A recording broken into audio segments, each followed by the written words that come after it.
다 함께 기도하심으로 7월 29일 화요일 매일 예배 시작하겠습니다. 창조주이시고 지금도 온 우주 만물을 통치하시는 여호와 하나님, 오늘도 하나님의 위대하심과 높으심을 찬양하고 경배합니다. 하나님, 우리의 눈이 잠에서 깨어나듯 우리의 영혼이 주의 빛 가운데 깨어나게 하시고 주의 말씀으로 우리가 진정한 은혜의 삶을 오늘도 살아갈 수 있길 원합니다.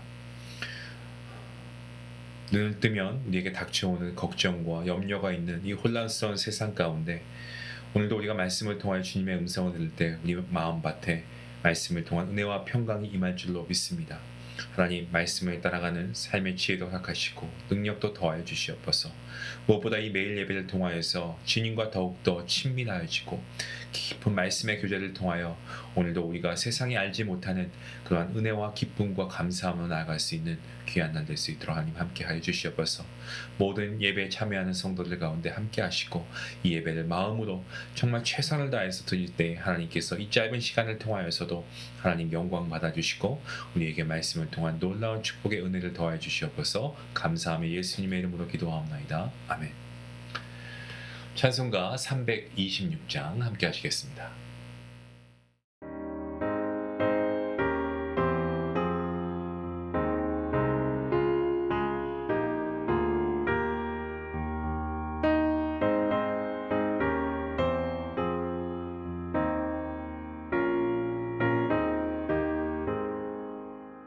내 죄를 회개하고 주 예수 믿고서 내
오늘 함께 볼 말씀은 에스겔 9장 1절부터 11절까지의 말씀 되겠습니다. 함께 말씀을 읽도록 하겠습니다. 함께 봅니다. 또 그가 큰 소리로 내 귀에 외쳐 이르시되 이 성읍을 관할하는 자들이 각기 죽이는 무기를 손에 들고 나아오게 하라 하시더라. 내가 보니 6사람이 북향한 윗문길로부터 오는데 각 사람의 손에 죽이는 무기를 잡았고 그 중에 한 사람은 가는 베옷을 입고 허리에 서기관의 먹그릇을 찼더라. 그들이 들어와서 놋 제단 곁에 서더라. 그룹에 머물러 있던 이스라엘 하나님의 영광이 성전 문지방에 이르더니 여호와께서 그 가는 베옷을 입고 서기관의 먹그릇을 찬 사람을 불러 여호와께서 이르시되 너는 예루살렘 성읍 중에 순행하여 그 가운데에서 행하는 모든 가증한 일로 말미암아 탄식하며 우는 자의 이마에 표를 그리라 하시고 그들에 대하여 내 귀에 이르시되 너희는 그를 따라 성읍 중에 다니며 불쌍히 여기지 말며 긍휼을 베풀지 말고 쳐서 늙은 자와 젊은 자와 처녀와 어린이와 여자를 다 죽이되 이마에 표 있는 자에게는 가까이 하지 말라. 내 성소에서 시작할지니라 하시매 그들이 성전 앞에 있는 늙은 자들로부터 시작하더라. 그가 또 그들에게 이르시되 너희는 성전을 더럽혀 시체로 모든 뜰에 채우라. 너희는 나가라 하시매 그들이 나가서 성읍 중에서 치더라. 그들이 칠 때에 내가 홀로 있었는지라 엎드려 부르짖어 이르되 아하 주 여호와여 예루살렘을 향하여 분노를 쏟으시오니 이스라엘의 남은 자를 모두 멸하려 하시나이까. 그가 내게 이르시되 이스라엘과 유다 족속의 죄악이 심히 중하여 그 땅에 피가 가득하며 그 성읍에 불법이 찼나니 이는 그들이 이르기를 여호와께서 이 땅을 버리셨으며 여호와께서 보지 아니하신다 함이라. 그러므로 내가 그들을 불쌍히 여기지 아니하며 긍휼을 베풀지 아니하고 그들의 행위대로 그들의 머리에 갚으리라 하시더라. 보라 가는 베옷을 입고 허리에 먹그릇을 찬 사람이 복명하여 이르되 주께서 내게 명령하신 대로 내가 준행하였나이다 하더라. 아멘. 에스겔 9장 이 9장 말씀은 바로 전장 이 8장에서 나타났던 성전 안에 가증한 우상 숭배에 대한 하나님의 직접적인 심판 그리고 하나님께서 그 심판하신 말씀과 함께 실행이 이어지고 있는 그러한 장면입니다. 이 9장은요 유다의 극심한 타락에 대한 하나님의 철저한 응답이고요 동시에 그 속에서도 탄식하며 우는 자들을 기억하시는 하나님의 공의로우심과 자비하심이 함께 드러나는 말씀입니다. 1절 말씀은 하나님의 음성으로 시작하고 있습니다. 이 성읍을 관할하는 자들이 각기 죽이는 무기를 손에 들고 나아오게 하라. 이 말씀이 떨어지자마자 6명이 손에 죽이는 무기를 들고 북문으로 등장합니다. 이들은 어떻습니까? 단순한 파괴자가 아니고 하나님의 거룩한 심판을 수행하는 천사들입니다. 그들은 하나님의 정의를 이루는 도구입니다. 특히 2절 말씀에 등장하는 한 사람, 가는 베옷을 입고 허리에 먹그릇을 찬 존재, 아주 특별합니다. 그는 제사장의 옷차림을 하고 있었고 먹을 이용해서 사람들 이마에 표를 그리는 사명을 맡습니다. 여러 학자들은 이 인물을 예수 그리스도의 예표로 보기도 하고 또 탈무드는 가브리엘 천사라고 해석하기도 합니다. 하지만 무엇보다 중요한 것은 이 존재가 하나님의 긍휼의 손길로 등장한다는 것이죠. 하나님께서는 무차별적인 심판을 하지 않으시고 탄식하고 애통하며 우는 자들, 다시 말해서 죄악을 보고 마음 아파하는 자들을 구별하여 보호하시고 계십니다. 하나님은 먹그릇을 찬 자에게 명령하십니다. 너는 예루살렘 성읍 중에 순행해서 그 가운데 행하는 모든 가증한 일로 탄식하며 우는 자의 이마에 표를 그려라 라고 말씀하시죠. 자, 여기서 표로 번역된 히브리어 이 타우라고 하는데요. 이것은 고대 문자에서 십자가 모양을 하고 있습니다. 이것은 하나님의 소유 그리고 구별되어진 자, 이 구원의 약속이라는 그러한 의미들을 담고 있습니다. 이마의 표를 받지 못한 자들 누구든지 예외 없이 심판을 받습니다.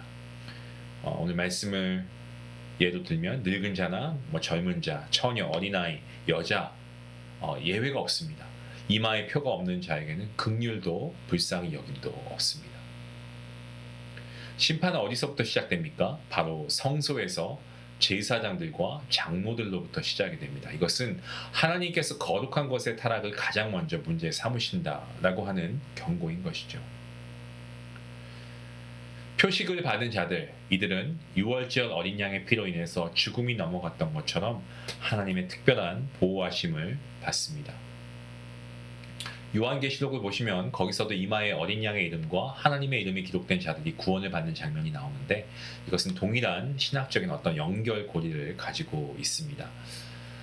7절 말씀을 보시면요. 하나님은 심판자들에게 명령하시죠. 뭐라고 하십니까? 너희는 그 성전을 더럽히고 죽임당한 자로 뜰을 채우라 라고 명령하십니다.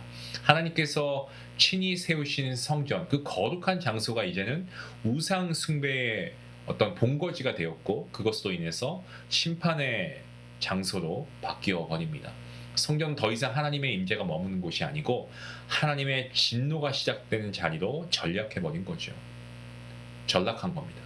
그래서 하나님께서 가장 먼저 다루시는 것은 예배의 타락, 성전의 부패, 바로 이것입니다. 에스겔은 하나님의 무서운 심판을 봅니다. 그리고 엎드려서 부르짖습니다. 하나님, 예루살렘을 향하여 분노를 쏟으시니 이스라엘의 남은 자를 모두 멸하려고 하십니까? 라고 하죠. 그는 절망과 고통 가운데에서 중보자의 자리에 서고 있습니다. 이스라엘의 멸망을 보면서 가슴 아파하고 하나님께 호소하고 있습니다. 정말 그는 홀로 남은 자로서 하나님께 탄식하고 있죠. 하지만 하나님의 응답은 단호합니다. 그들의 죄악이 너무 크다는 거죠. 피가 땅에 가득하고 불법이 성읍에 가득하여서 그들은 여호와께서 이 땅을 버리셨고 보지 아니하신다라고 말합니다. 이것이야말로 가장 큰 신앙의 타락입니다. 하나님을 두려워하지 않게 된 사회는요, 여러분 반드시 무너지게 되어 있습니다. 하나님께서 말씀하십니다. 그들의 행위대로 그들의 머리에 갚을 것이다 라고 말씀하십니다. 이것은 하나님의 공의가 반드시 행해진다는 것을 의미합니다.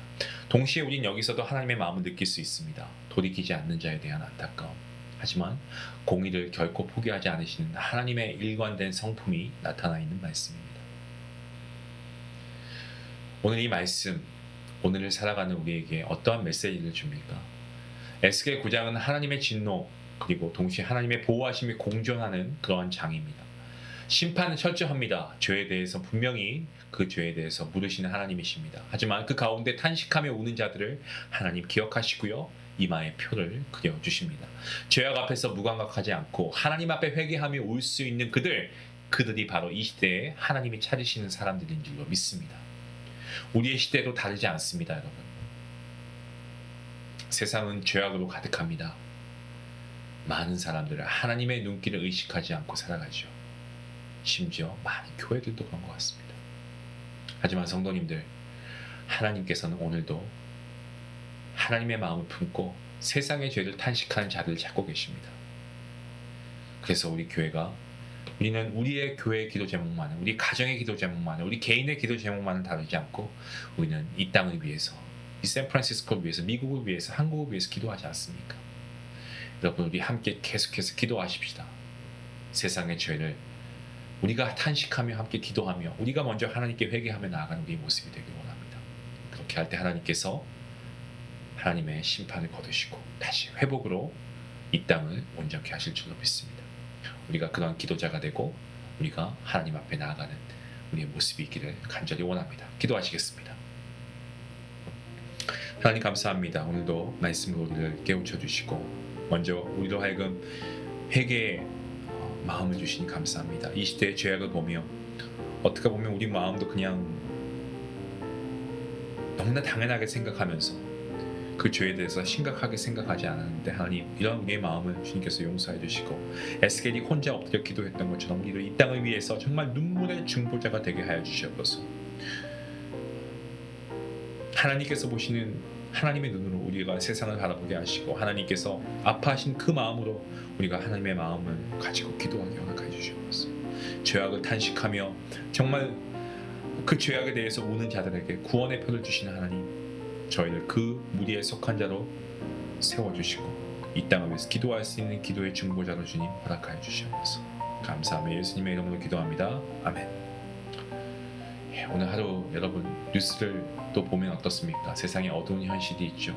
이런 걸 보면서 우리가 좀 이 세상에 죄악된 여러 가지 모습들을 보면서 그저 안타깝다 탄식만 할 게 아니라 우리가 이 땅을 위해서 기도하면 좋겠습니다. 그런 여러분이 될 수 있길 바라고 오늘 말씀을 생각하시면서 진짜 우리가 이 땅을 위해서 이 세상을 위해서 이 죄악을 위해서 같이 함께 기도하는 우리 모두가 되었으면 합니다. 기도하시겠습니다.